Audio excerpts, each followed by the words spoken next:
Assalamualaikum dan salam sejahtera. Anda sedang menonton Agenda Awani.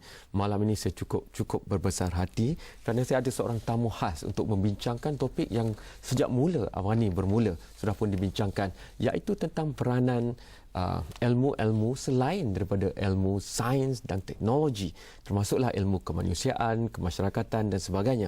Dalam pada itu saya ingin meminta izin untuk berbicara dalam bahasa Inggeris right now, to speak in English, because I would like to welcome a very esteemed Professor Jonathan Bate, Provost of Worcester College in Oxford. You're also the Professor of English Literature at University of Oxford. But are you here in Malaysia for one reason? And that reason is to deliver a talk on why humanity needs the humanities in the 21st century. And I've just told my audience that I've been discussing that in one way or the other since we first started this channel. And we all know the middle income trap in terms of the economic status of Malaysia. We're stuck in the middle income trap. We want to go higher up the value chain. So we're focusing very much on science, technology, innovation. And recently we've been told that we're going to look at it 60-40. 60 for science, technology, engineering and mathematics subjects for the students and 40% for the rest. But I've always looked at things that at the frontier of humankind, like the fight to adapt or to resist climate change, for example. Why can't countries around the world agree to this monumental task? If everybody gets together, we can face it, but we're still having problems. Same thing goes for free trade. You know, there's a lot of groupings and there's a lot of disharmony. Nuclear proliferation is still being discussed, even in the 21st century, second decade, for example. So if I can take a step back, there's a reason why all these are happening, and a lot of people think it's because we have too much put the emphasis on science, technology and innovation without thinking about the softer side, maybe, if I point it that way, of the humanities in thing, of people learning languages, of people being able to express themselves and their thoughts in so many other ways, not just in calculations and formulas, for example. If you can please enlighten us from that point of view. This is very much what I was arguing in my talk at the University of Malaya today. I was suggesting that the humanities are a supreme example of what the American political philosopher Joseph Nye calls soft power. The sense that in the end, change comes not merely from technological advance, but also from changing people's hearts and minds, from mentalities, from the way people think, the way people look at the world. So taking the example of climate change, however much we may seek a technological fix for the problems of climate change, in the end the root problem is something much deeper, and that is to do with people's attitudes to nature, to the environment. The idea that the natural environment is simply there for us to exploit for economic gain is deeply damaging.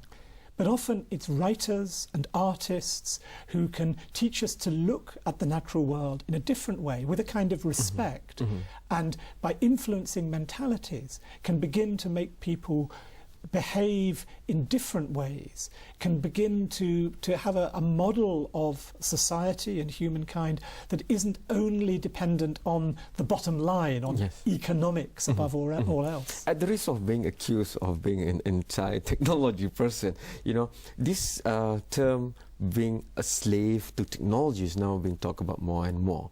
You know, even kids as young as 2 or 3 years old will be having their smartphones, and everybody at the dinner table will be looking at the phone and not talking to one another. That's a very simple observation, but if we linked it to the bigger picture, for example, we produce thousands and millions of graduates every year, the universities around the world, but yet these are the same kind of pool of talent that contributed to things like the subprime crisis. Those are the Ivy League universities graduates that thought of all this mechanism, which works well if you talk about return of investment, which is more than, you know, double digit, for example. But they know that it's not sustainable, that it will ruin and wreck the life, financial life, it's not other lives, of so many people, not only in that country, but across the world, for example. So where have we failed in trying to balance all this? Well, I think part of the failure is indeed a failure to learn the principal lesson of the humanities disciplines, which is the importance of empathy with other cultures, other minds. I mean, one of the great things that literature, for example, my discipline can do is literature teaches us how to imagine other minds, how to look at the world as if we were not ourselves, but as if we were someone else. So to think from the point of view of the people who are damaged or exploited by the banks, the great corporations, and so on. Literature is an immensely valuable tool for showing us the full diversity of humanity and teaching us to respect positions, people of status that are different from our own. And that's also, I think, an essential part of democracy. I think one of the great things about the teaching of the humanities is that it, at its best, and this actually goes back to the philosophy of ancient Greece, to Socrates and the idea of the pupil and the master in dialogue. At its best, the humanities are disciplines that involve debate and civilized disagreement. It's not really like in the sciences where there's a body of knowledge that is taught and is passed on. The humanities are all about finding difference and discrimination and debate, whether you're looking at a historical problem, a literary text, a work of art. It's that process of seeing that there's always more than one point of view. And that, I would suggest, is actually a very valuable weapon in the battle against all forms of totalitarianism and fundamentalism, where what totalitarian and fundamentalist systems have in common is a belief there is one truth and only one truth. But of course what we learn from true philosophy, from literature, the arts, is truth is multiple, it's diverse, and we have to learn to rub along together with different points of view. I have to go for the first break, but once we are back, maybe it's the fact that in the 21st century especially, you know, we can accuse others of not putting importance to the humanities, to the social sciences, to the literature side. But how would you be proactive? How would people in the community of social sciences, humanities, or literature, for that example, push themselves out and the knowledge that they have to say to the world, hey, you must look at this too, because this matters? How do you make that? Maybe because 100 years ago, people just go and seek and find. But now you've got to push it a bit so that people will see it, because out of sight is out of mind. If you're not on Apple iTunes Store, for example, so you're not relevant. So let's discuss that, because maybe if I quote Amartya Sen, for example, he looks at how multi-point to multi-point now is being enabled. That is practically social media. Broadcast is really one point to multiple point, but now multiple people converse simultaneously on a WhatsApp group, for example. Let's discuss that and what does it mean for the future after this break.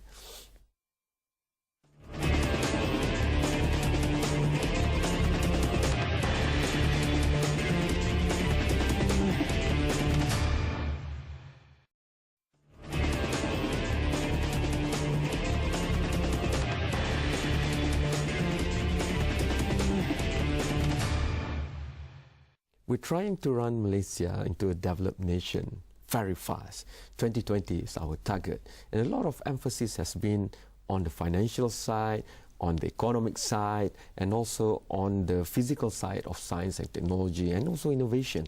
But what about the arts? What about the social sciences? What about the humanities? What about literature? What about language? So Professor Jonathan Bayer will share us his stories now about, I think, with social media, social sciences, humanities and the arts have a chance too.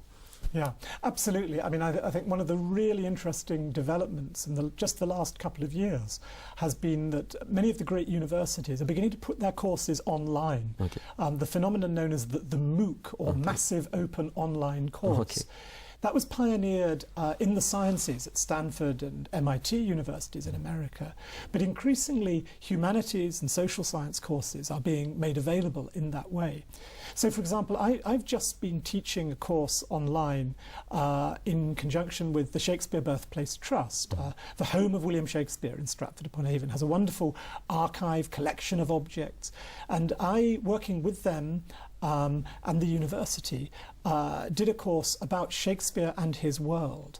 And I had 30,000 students from 50 different countries following this course in which I showed how different nations interacted with each other in Shakespeare's time, how modern globalization, as we call it, really began in Shakespeare's time. But the really fascinating thing about that course was that in response to each of the little films I made about Shakespeare and his world, the participants in the course started debating with each other in online forums. They taught each other. There was a real sense of a community of learners. And there's a point at which, as teacher, I could almost step back. And it was as if I had lit a fire, a hunger for learning and debate, a fire that then spread across continents. In that sense, you know, a lot of problems facing humanity right now, it goes beyond nation-states' borders. It must involve a multidisciplinary approach. And if I look back at, you know, from this year backwards to maybe 30 years ago, all the Nobel winners in Stockholm, when they were awarded, most of them will have a multidisciplinary approach. Not one person getting it, but a collection of scientists working together to solve one problem. So all we need to do now is to see how would the humanities also play a role in the current and future development. If you want to build the tallest building in the world, wouldn't the humanities be involved?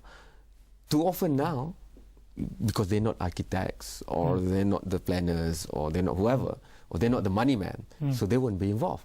But problem will only be realized once it's completed. How would people use it? The people's point of view would come in later, and this is not acceptable for the 21st century, for example. So how do you see, because it's so intangible, the values we're talking about, literature, yes, you can read and see it, but the values that it brings is intangible. That is definitely a problem. You can't see the immediate benefit. But in the end, what the humanities teach us, what history, philosophy, literature, languages, cultural studies teach us, is how human beings behave. And so in that sense, the humanities can be what we might describe as predictive in exactly the way that the sciences are. I mean, let me give you an example. Sure. One of the huge issues ethically facing the world today is to do with the extraordinary advances in medical technology around the knowledge of the human genome, of what particular genes do. And it's increasingly becoming possible to manipulate genes, to make decisions. You know, there will soon come a time when we'll be able to clone human beings. And even before that happens, to make decisions about what gender you want your child to be, to manipulate genes in such a way that diseases are removed. Now that's all a very good thing, but what are the ethical, the moral and the social consequences of the quest to create a perfect human being? Now, if I look back in my discipline of literature, 200 years ago, a woman called Mary Shelley wrote a novel called Frankenstein, which is about a scientist trying to create a perfect human being, but it turns on him and destroys him. There's a tremendous lesson to be learnt there.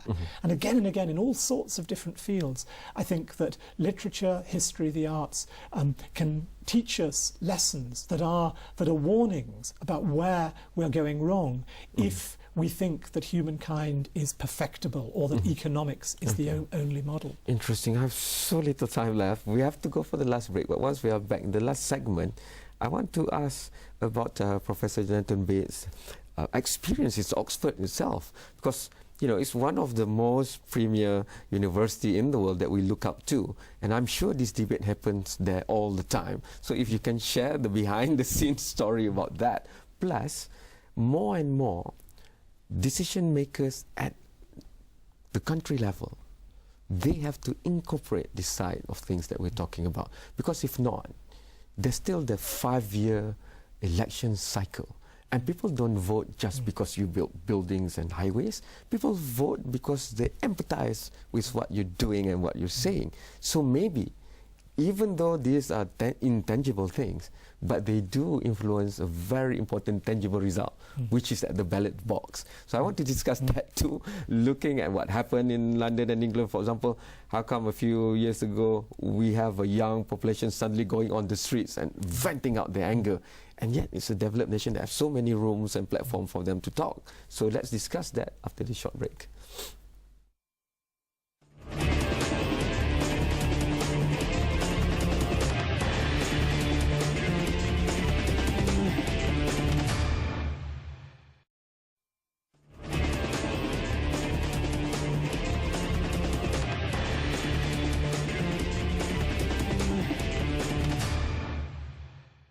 You are still watching Agenda Awani. I'm still here with Professor Jonathan Bate, who flew all the way from Oxford in England to come here. And it's intangible, yes, but more and more I keep hearing the politicians asking, how do we connect with the people?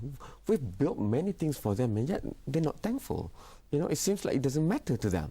So maybe the answer lies in looking at the humanities side, not just economics, the GDPs and the other stuff that you execute, the projects that you have. So maybe, even though it's not reflected in a lot of accounts and also, you know, profit and loss statements, for example, but it does have one of the most important bearing, which is about who rules the country. Yeah, well, I mean, I think this sort of goes back to the idea of soft power that I was talking about earlier. Just a striking example from Britain, that, you know, Britain has had a hard time with the financial crisis and the recession. We saw young people out on the streets rioting. But it was very striking in the year 2012. There seemed to be a real change in the national mood. What that was mostly driven by was the Olympic Games being in London, that really seemed to unify the nation. And sport is terribly important in that regard. But one of the reasons that London defeated Paris and won the hosting of the Olympics in 2012 was that part of the programme was a cultural festival, a so-called cultural Olympiad. And there were a huge number of cultural events. There was a Shakespeare festival in which Shakespearean acting companies from all around the world came to London. Shakespeare was performed in 36 different languages. And I curated for the British Museum a show about the world in the time of Shakespeare.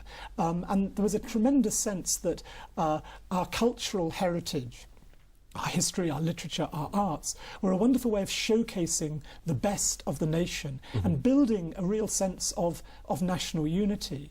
And it seems to me, I mean, far be it from me to speak about Malaysia, but as Malaysia moves from being a developing into a developed nation, the role of your culture, your arts, your history, your work in the creative arts and the humanities can play a very vital role here. I've recently been reading some contemporary Malaysian fiction that is very good at exploring and sort of reconciling the different points of view of the many different heritages, Malay, Chinese, British, Indian, behind Malaysia. And one of the great developments in the study of literature has been what we call post-colonial literature, the examination of how literature really can enable nation to talk to nation and people to people. I still remember when I was in school, because my father took up his specialization in the University of Malaya in Malay literature, and how people 500 years ago, they can't write it directly because they've been persecuted by the colonial government. So, you know, they have to write it in such a way that the messages are subtly hinted out. So that's an art in itself, and that works for maybe today, because sometimes speaking in your face might be too much. But going forward, how do you see this battle? Because we can't fault them. It's a natural tendency for leaders to argue and give more resources of the country to the science, the technology, the engineering, the maths side of things, rather than literature, humanities, social sciences, for example. Yeah. Of course, support is needed for the science, technology, medical research. But in the end, what the humanities do is they ask the big questions. What does it all mean? Yeah. What is the purpose of life? So, for example, sort of thinking about medical research, there are huge issues nowadays around end-of-life care. You know, whether a life support system should be turned on or switched off.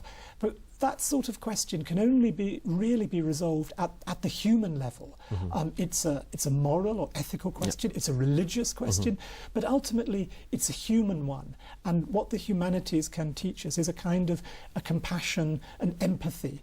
Now, that's a hard thing to say to a hard-nosed politician or economist, but there is lots of evidence that economies flourish when democracies flourish. And what democracy is dependent on is debate, is civilized disagreement, is all those things that have actually grown out of the humanities tradition. That's why one of the key things, because we have to fly the banner of Islam too, especially after 9/11. And, you know, we have a movement of moderates now. But if we look back at hundreds of years ago, when Islam was reigning supreme, you know, a scientist in mathematics, astrology, astronomy, for example, would also be a good philosopher and a good writer and a poet. So is this the conflicts happening in Oxford too, where, you know, at the end of the day, you know, it's bottom line, money matters, the budgets and stuff. So where is this debate going on? Well, it's certainly going on in Oxford, but what's increasingly happening in Oxford is that, for example, huge amounts of money are being poured into medical research. Oxford is a great centre of medical research, but there's also a strand known as medical humanities, where medical issues are looked at from the human point of view. I like your reference to the classical traditions of Islam, the sense that science, philosophy, poetry are closely bound up with the study and the knowledge of the Islamic faith. Because in many ways that is also, of course, how universities such as Oxford in the West had their origins. That's to say, a university like Oxford had its origins essentially theologically as a training ground for clergy in the Christian faith. But along with that came philosophy, the study of rhetoric, the study of language, tremendously important. And what then happens is once you educate people, their minds are opened, and a sort of closed or narrow or fundamentalist religious position really ceases to be possible. People see its limitations because they're opened up to the full complexity of human experience. And that's the thing that the humanities can offer. And they won't strap bombs to themselves and just kill other people in the process. Thank you so much, Professor Jonathan Bate. Anytime you're back in KL, this studio is, you know, always open for you to come, and we'll continue this discussion. Thank you so much. Thank you for inviting me. It was a great discussion. Yes. I would like to thank you for watching. Terima kasih banyak telah menonton. Hantarkan pandangan anda sendiri kepada pelbagai platform yang Astro Awani ada, Facebook, Instagram, Twitter dan sebagainya. Dan saya juga ingin merakamkan banyak-banyak terima kasih kepada Universiti Malaya dan juga pejabat Istana Perak kerana memberikan kami peluang untuk menemu bual Profesor Jonathan Bate. Sekian, selamat malam, terima kasih dan jumpa lagi. Thank you so much.